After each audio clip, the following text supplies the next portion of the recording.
같이 사도신경으로 신앙 고백합니다.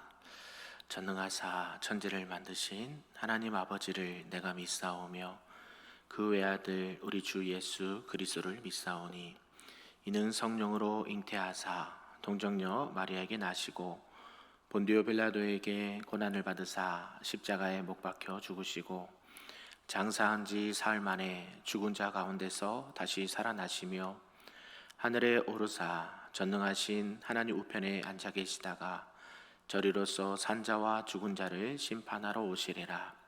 성령을 믿사오며 거룩한 공회와 성도가 서로 교통하는 것과 죄를 사하여 주시는 것과 몸이 다시 사는 것과 영원히 사는 것을 믿사옵나이다. 아멘. 우리 다 같이 찬송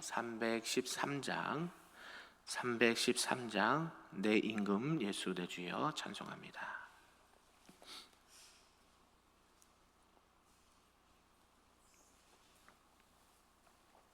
찬양합니다.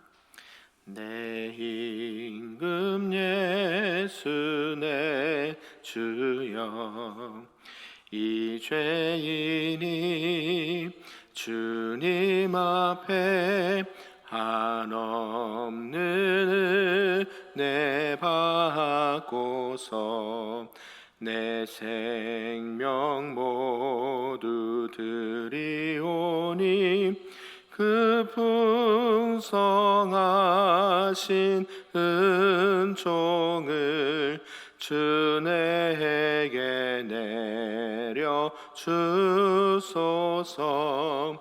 내 임금 예수 내 주여 내 허물은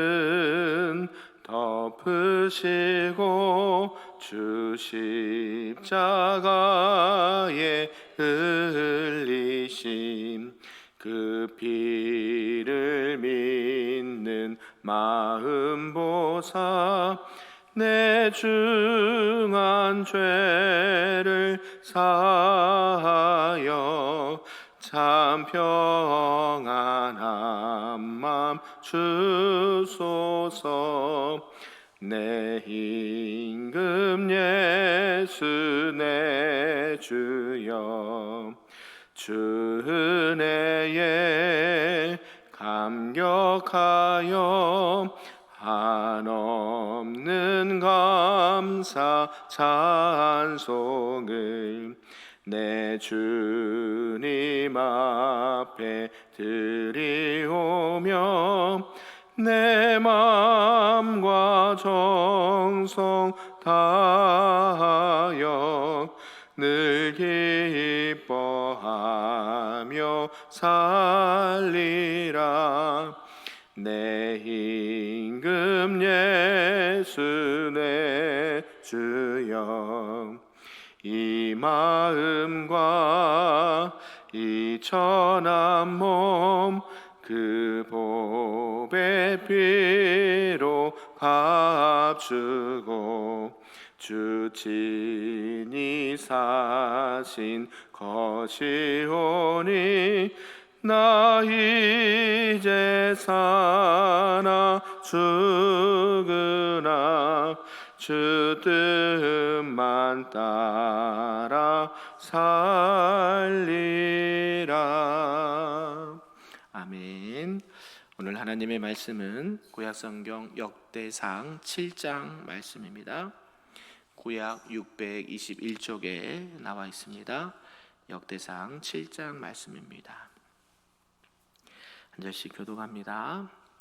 이사갈의 아들들은 돌라와 부하와 야숲과 시므론 네 사람이며 돌라의 아들들은 우시와 르바야와 여리엘과 야메와 입삼과 스무엘이니 다 그의 아버지 돌라의 집 우두머리라. 대대로 용사이더니 다윗 때에 이르러는 그 수요가 22,600명이었더라. 우시의 아들은 이스라히야요 이스라히야의 아들들은 미가엘과 오바다와 요엘과 이시야 5 사람이 모두 우두머리며 그들과 함께 있는 자는 그 계보와 종족대로 능히 출전할 만한 군대가 3만 6천 명이니 이는 그 처자가 많기 때문이며 그의 형제 이사갈의 모든 종족은 다 용감한 장사라. 그 전체를 계수하면 8만 7천 명이었더라. 베냐민의 아들들은 벨라와 베겔과 여디야엘 세 사람이며 벨라의 아들들은 에스본과 우시와 우시엘과 여리못과 일이 다섯 사람이니 다 그 집의 우두머리요 큰 용사라. 그 계보대로 계수하면 2만 2천 34명이으며 베겔의 아들들은 스미라와 요아스와 엘리에셀과 엘요에네와 오므리와 여레못과 아비야와 아나독과 알레메시니 베겔의 아들들은 모두 이러하며 그들은 다 그 집의 우두머리요 용감한 장사라. 그 자손을 계보에 의해 계수하면 2만 200명이며 여디아엘의 아들은 비란이요 비란의 아들들은 요우스와 베냐민과 예훗과 그나 아나와 세단과 다시스와 아이사리니 이 여디아엘의 아들들은 모두 그 집의 우두머리요 큰 용사라. 그들의 자손 중에 능히 출전할 만한 자가 17,200명이며 아엘의 아들은 후심이더라. 납달리의 아들들은 야시엘과 구니와 예셀과 살루미니 이는 비라의 손자더라. 므낫세의 아들들은 그의 아내가 낳아준 이스라엘과 그의 소실 아람 여인이 낳아준 길앗의 아버지 마길이니 마길은 후빔과 숫빔의 누이 마아가라 하는 이에게 장가들었더라. 므낫세의 둘째 아들의 이름은 슬로보앗이니 슬로보앗은 딸들만 낳았으며 마길의 아내의 마가는 아들을 낳아 그의 이름을 베레스라 하였으며 그의 아우의 이름은 세레스이며 세레스의 아들들은 울람과 라겜이요 울람의 아들들은 부단이니 이는 다 길르앗의 자손이라. 길르앗은 마길의 아들이요 므낫세의 손자이며 그의 누이 함몰레겟은 이스훗과 아비에셀과 말라를 낳았고 스미다의 아들들은 아히안과 세겜과 리키와 아니암이더라. 에브라임의 아들은 수델라요 그의 아들은 베레시요 그의 아들은 다하시요 그의 아들은 엘르아다요 그의 아들은 다하시요 그의 아들은 사바시요 그의 아들은 수델라며 그가 또 예셀과 엘르앗을 낳았으나 그들이 가드 원주민에게 죽임을 당하였으니 이는 그들이 내려가서 가드 사람의 짐승을 빼앗고자 하였음이라. 그의 아버지 에브라임이 여러 날 슬퍼함으로 그의 형제가 가서 위로하였더라. 그리고 에브라임이 그의 아내와 동침함에 임신하여 아들을 낳으니 그 집이 재앙을 받았으므로 그의 이름을 브리아라 하였더라. 에브라임의 딸은 세라이니 그가 아래 위성 벳호론과 우센 세에라를 건설하였더라. 브리아의 아들들은 레바와 레셉이요 레셉의 아들은 델라요 그의 아들은 다한이요 그의 아들은 나단이요 그의 아들은 암미후시요 그의 아들은 엘리사마요 그의 아들은 눈이요 그의 아들은 여호수아더라. 에브라임 자손의 토지와 건축지는 베델과 그 주변 마을이요 동쪽으로는 나란이요 서쪽에는 세겔과 그 주변 마을이며 또 세겜과 그 주변 마을이니 아사와 그 주변 마을까지이며 또 므낫세 자손의 지게가 가까운 베스안과 그 주변 마을과 다락과 그 주변 마을과 무기도와 그 주변 마을과 돌과 그 주변 마을이라. 이스라엘의 아들 요셉의 자손이 이 여러 곳에 거하였더라. 아셀의 아들들은 임나와 이스아와 이스유와 브리아요 그들의 매제는 세라이며 브리아의 아들들은 헤벨과 말기엘이니 말기엘은 비르사이스의 아버지이며 헤벨은 야블렛과 소멜과 호담과 그들의 매제의 수아를 낳았으며 야블렛의 아들들은 바삭과 빔할과 아스와지니 야블렛의 아들은 이로하며 소멜의 아들들은 아이와 로가와 호바와 아람이요 그의 아두 헬렘의 아들들은 소바와 임나와 셀레스와 아마리요 소바의 아들들은 수아와 하르네벨과 수알과 베리와 이므라와 베셀과 훅과 사마와 실사와 이드란과 베라요. 예델의 아들들은 여분네와 비스바와 아라요. 울라의 아들들은 아라와 한니엘과 리시 아이니. 같이 있습니다. 이는 다 아셀의 자손이요 우두머리요 정성된 용감한 장사요 방백의 우두머리라. 출전할 만한 자를 그들의 계보대로 계수하면 2만 6천 명이었더라. 아멘. 할렐루야. 네, 오늘 새벽에도 하나님의 크신 은혜가 우리 모두에게 충만하시기를 간절히 소망합니다. 아멘. 오늘은 이제 역대상 7장 말씀인데요. 이제 6지파에 대한 이 족보와 계보가 기록을 하고 있습니다. 이제 역대상 7장에 나타난 이 지파들은요, 이제 요단강을 중심으로 봤을 때 이제 서편 쪽에 위치했던 지파들입니다. 우리가 5장에서는 어디를 봤습니까? 요단강 동편에서 그 거주지를 가지고 살았던 지파, 거기에 대해서 얘기했고, 오늘은 서편 쪽에서 지냈던 지파들 6개 지파들을 말씀하고 있습니다. 그리고 이것은 북이스라엘이 있었던 곳과 동일한 곳으로 우리가 볼 수 있다라는 것이죠. 특별히 이제 이 6지파의 족보를 기록하고 있는 7장의 말씀은요, 5절까지 이사가엘 지파에 대해서 말씀하고요, 그 다음에 6절에서 12절까지는 베냐민 지파에 대해서 말씀하고, 13절은 납달리, 14절에서 19절은 므낫세 반지파, 그리고 29절에서 29절은 에브라임 지파가 기록되고요, 마지막 30절에서 끝절까지는 이 아셀 지파의 계보가 이렇게 기록되어 있습니다. 네, 12지파 우리가 다 알면 참 좋겠는데요, 너무 많죠. 네, 누가 누구를 낳고 누가 누구를 낳고 어디에 거주했고, 우리하고는 전혀 상관이 없는 것처럼 느껴지는데요, 이게 왜 성경에 기록됐을까요?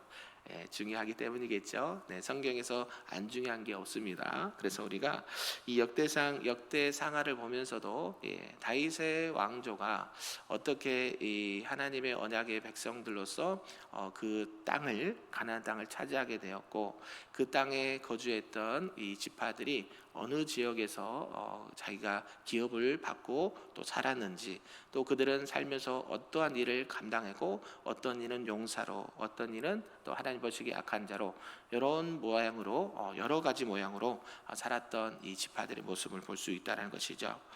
결국 이들 12지파는 하나의 공동체입니다. 이스라엘 공동체고 하나님의 백성의 공동체입니다.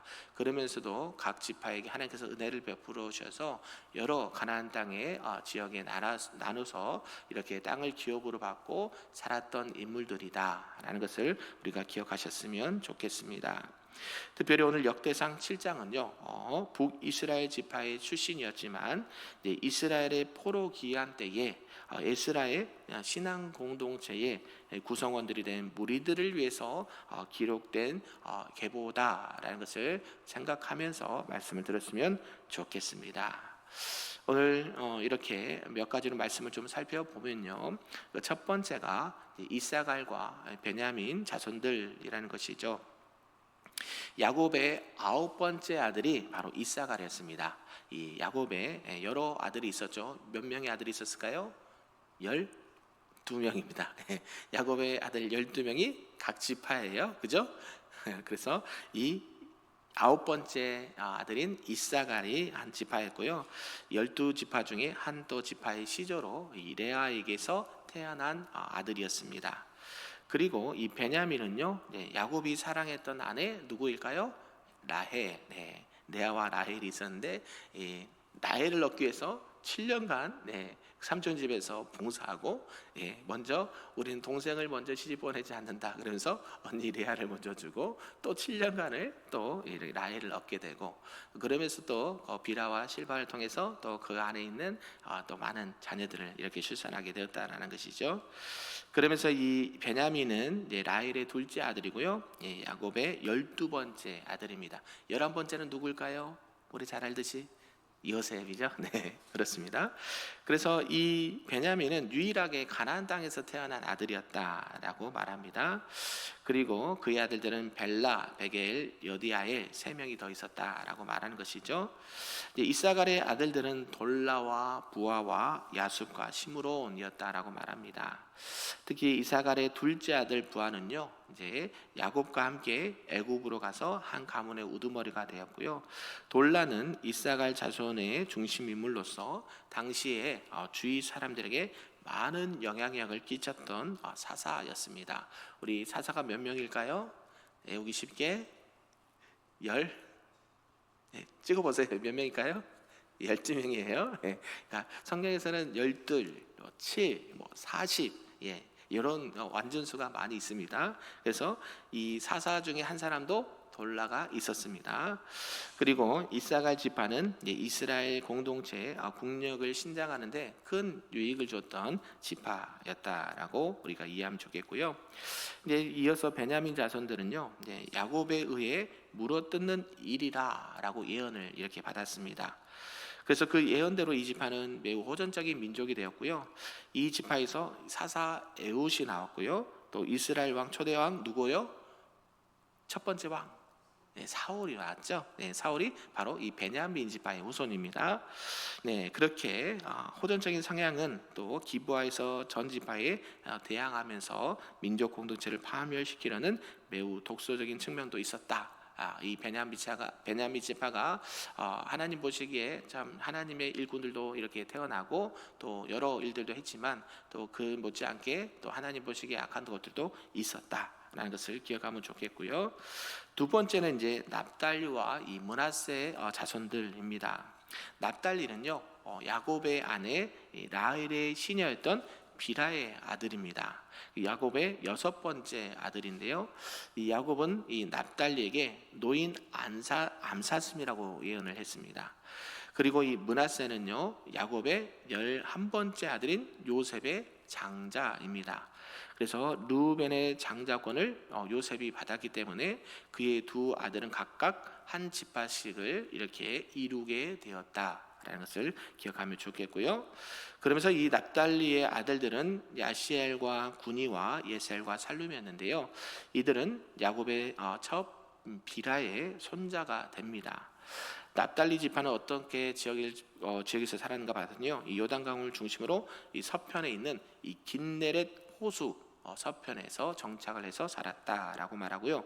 그들이 있던 곳은요, 이 가나안 족속을 멀리 쫓아내지 못하고 그들과 함께 섞여서 살았던 이 지파가 바로 이 납달리 지파였습니다. 그러니까 이 가나안 땅에 들어가서 우리가 땅을 정복할 때에 전쟁해가지고 그 땅을 쉽게 취한 것도 있었지만 끈질긴 그 족속들이 있었거든요. 그러니까 납달리는 그 자기가 속해 있던 그 지역에 이 가나안 족속들을 다 추방하지 못했어요. 그러면서 한동안 이들과 같이 지내는 그런 섞여서 생활을 했다라는 것을 알 수가 있고요.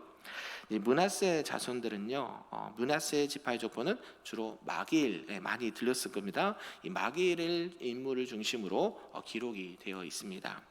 이 마길은요, 이 므낫세의 장자로서 요셉이 애굽의 국무총리로 있을 때 태어났던 아들이고요. 또 요셉의 스라에서 양육되어져서 그의 후손들은 이 므낫세 지파의 주도권을 잡고 생활을 했다라는 것입니다. 그리고 마지막 세 번째는요, 에브라임과 아셀의 자손들을 말씀하고 있는데요. 에브라임은 이 요셉의 둘째 아들이었습니다. 그렇지만 이 장자의 축복을 이 에브라임이 받게 되고요. 특별히 독립된 지파를 형성을 했습니다. 이 아셀은 또 야곱의 첩 실바의 소생인데요. 저에게서 나는 식물은 기름지고 그가 왕의 진술을 공개하리라라는 예언을 받았던 아들입니다. 그러면서 이 에브라임 자손들은요, 에브라임 지파는 이 광야 시절에 있어서 이 성막 주위에서 진을 치고 생활을 했는데요. 특히 이제 서쪽 지역, 우리가 요단 강을 기준으로 서편 쪽에서 살았던 지파들을 말하는데, 특히 이 에브라임 지파가 이 서편 쪽에서도 장막 주변에 진을 치고 생활을 했다라는 것이고요. 이 에브라임 지파가 우리가 잘 알고 있는 누가 있냐면 여호수아가 있습니다. 여호수아가 가나안 땅에 들어가서 모세의 뒤를 이어서 가나안 땅을 정복을 했죠. 이 여호수아가 이 바로 에브라임 지파인데요. 모세의 후계자가 되어서 이 가나안을 정복했던 인물이 바로 여호수아 에브라임 지파였습니다. 그리고 이 에브라임 지파는요, 이 다윗 왕과 이 솔로몬의 왕권에도 도전하기도 했지만 이 종교적인 측면에 있어서 히스기야 왕과 요시야 왕의 개혁에 영향을 받았다라는 것을 역대하 30장 1절에 말씀도 하고 있습니다. 그러면서 마지막에 이제 본문에는 이 아셀이 나오는데요. 이 아셀의 네 아들 중에 이 브리아를 중심으로 이어진 족보를 계보를 말씀하고 있습니다. 실제로 이 아셀 지파는요, 갈릴리 호수 서쪽의 비옥한 땅을 차지했지만요, 숫자나 그 목적에 있어서는 다른 지파들보다는 그렇게 뛰어난 지파는 아니었다라고 성경은 기록하고 있습니다. 네, 이렇게 6개 지파, 하나님께서 그들에게 복을 주셔서 가나안 땅에 들어가서 정착하면서 살아가는데요. 결국 여기서 보면 스불론이나 단지파는 나오지 않습니다. 12지파가 있는데요. 앞에서 오늘 6가지, 또 그 다음에 12가지니까 4개, 앞에 서쪽 4개 지파를 얘기했고 2지파가 나오지 않거든요. 그 이유가 있는데 아마 그 족보에서 삭제된 것이 여호와 하나님께 범죄했기 때문이다라는 이 학자들의 의견이 있습니다. 12지파인데요. 특별히 역대상은 다윗의 왕조로 언약의 백성으로서 이스라엘 백성들이 어떻게 살아왔는지를 후대에 포로 끌려와서 포로 귀환하고 난 다음에 에스라가 쓴 책이거든요. 그러니까 일부러 그들을 뺐다는 것을 알 수가 있겠죠. 이처럼 이스라엘의 모든 지파에 대한 이 족보와 그들의 삶의 모든 것들을 봤을 때에 우리는 어떻게 하나님을 믿고 섬겨야 되는지를 한 번 더 생각을 해야 된다라는 것이죠. 하나님을 온전히 믿고 섬겼던 지파들은 땅을 차지하고 번성하고 또 하나님께서 큰 일도 또 작은 일도 맡기시지만, 그렇지 않은 지파는 어떻게 돼요? 족보에도 기록되지 않고 그들의 어떤 업적이나 그런 것도 자세하게 기록하지 않습니다. 결국 이 족보를 통해서 이스라엘 백성들에게, 후대에게 알리고 싶었던 말이 무엇이었을까요? 하나님께서 이스라엘 백성들을 지금 포로로 끌려와서 다시 귀환해서 다시 나라를 재건하는 그런 상황에서 이 기록이 되어 있기 때문에 후대들에게 전하는 메시지가 강했겠죠. 그러니까 이스라엘 백성들, 하나님께서 이스라엘 백성들을 출애굽시키시고 그 죄악의 땅, 노예의 땅에서 건지시고 가나안 땅에서 정착하게 생활해 주셨는데 우리가 어떻게 했어요? 범죄했죠. 그죠? 많은 나라가 분열되고, 솔로몬 이후에 나라가 분열되고 북이스라엘, 남유다가 망하게 되고 포로로 끌려가면서 어려움을 당했다. 너희들은 그렇게 하면 된다, 안 된다? 안 된다. 오직 여호와 하나님만을 믿는 믿음의 신앙으로, 유일신 신앙으로 너희들이 살아가야 된다라는 것을 강조하기 위함이다라는 것이죠. 여러 지파들, 우리가 그들의 이름을 다 못 외운다 하더라도요, 하나님께서는 이스라엘 백성들을 전체를 사랑하시지만 하나님의 말씀을 거역하거나 하나님 앞에 범죄한 지파들은 일부러 기록에 남겨두지 않습니다. 참 안타깝죠. 하나님의 나라 생명책이잖아요. 성경 말씀도 그렇죠. 성경 말씀에 기록된 것처럼 우리가 어디에 기록되어야 될까요? 하나님의 나라 생명책이 기록돼야 돼요. 할렐루야. 모세가 그렇게 말하잖아요. 이스라엘 백성들이 우상을 섬기고 막 했을 때 하나님, 모세가 기도할 때 어때요? 나를 차라리 생명책에 주어서 저들은 구원해달라고 중보기도를 하는 것이 나오잖아요. 이러한 마음이 있어야 된다는 거예요. 하나님께서 우리들에게 은혜를 주시고 이 땅 가운데 건강하게 생활할 수 있고 풍요를 누리면서 생활할 수 있는 게 누구의 은혜입니까? 하나님의 은혜죠. 전적인 하나님의 은혜죠. 불가항력의 하나님의 은혜도 있지만 전적인 하나님의 은혜 가운데 우리가 이 땅 가운데 살아가고 있다는 것이죠. 그것을 잊으면 될까요, 안 될까요? 안 됩니다. 우리뿐만 아니라 우리 후대들에게도 하나님을 떠나면 행복할 것 같고, 교회를 안 다니면 더 편할 것 같고, 세상이 더 즐겁고 좋아 보이지만 그것은 결국은 무슨 길이에요? 멸망의 길이고 사망의 길이에요. 아멘이신가요? 힘들고 지치고 피곤한 몸을 이끌어 주님 앞에 나와서 기도하고 예배하는 게 결국 누가 사는 길이에요? 내가 사는 길이고 자녀들이 사는 길이고 가정과 교회, 국가가 사는 길인 줄로 믿습니다. 아멘. 그래서 우리가 늘 하나님 앞에 하루하루 살아가실 때도 하나님, 내가 하나님의 이름을 늘 기억하게 하시고 하나님을 늘 의식하며 살아가게 하시고 말씀 가운데 순종하며 살아가겠습니다 라고 고백하시는 우리 금빛교회 모든 성도님들 되시기를 주님의 이름으로 축복합니다. 아멘. 기도하겠습니다. 참으로 좋으신 아버지 하나님 감사합니다. 오늘 이스라엘의 6지파의 계보를 살펴보았습니다. 그런 가운데도 스불론과 단 지파의 언급은 없는 것을 보면서 하나님 앞에 범죄해서 그랬겠다라고 말씀을 들었습니다. 우리가 늘 하나님을 믿는 하나님의 백성이지만 하나님 앞에 늘 기억되길 원합니다. 비록 부족하고 연약하다 하더라도 하나님 보시기에 선을 행하고 하나님 앞에 영광 올려드리고 오직 여호와만을 믿고 섬기는 하나님의 거룩한 백성들 될 수 있도록 인도하여 주옵소서. 그래야 오늘 하루도 살아갈 때에 우리에게 주신 그 하나님의 말씀에 순종하게 하시고 날마다 주님과 동행함으로 말미암아 하나님을 기쁘시게 하는 하나님의 거룩한 백성들, 또 이웃을 행복하게 하는 하나님의 자녀들 될 수 있도록 은혜 더하여 주시옵소서. 감사드리며 예수님의 이름으로 기도하옵나이다. 아멘. 하늘에 계신 우리 아버지여, 이름이 거룩히 여김을 받으시오며 나라가 임하시오며 뜻이 하늘에서 이루어진 것 같이 땅에서도 이루어지리다.